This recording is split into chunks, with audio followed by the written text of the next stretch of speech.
যত নবী ছিলেন পৃথিবীতে তারা সবাই যত দোয়া করেছেন তার মধ্যে একটা দোয়াকে শ্রেষ্ঠ বলা হয়। শিখিয়ে দেবো কোনটা?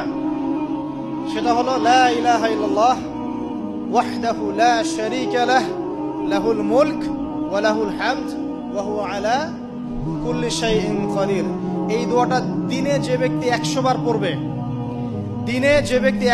পড়বে, ওই দিন আল্লাহর লিস্টে ওই ব্যক্তি ছাড়া বেশি আমলকারী কেউ হতে পারবে না।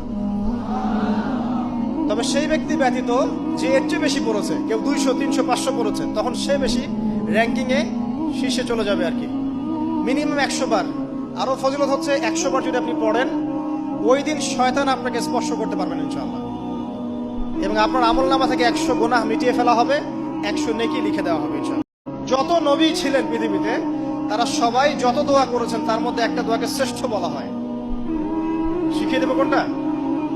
সেটা হলো লা ইলাহা ইল্লাল্লাহ ওয়াহদাহু লা শারীকা লাহ লাহুল মুলক ওয়া লাহুল হামদ ওয়া হুয়া আলা কুল্লি শাইইন কাদির।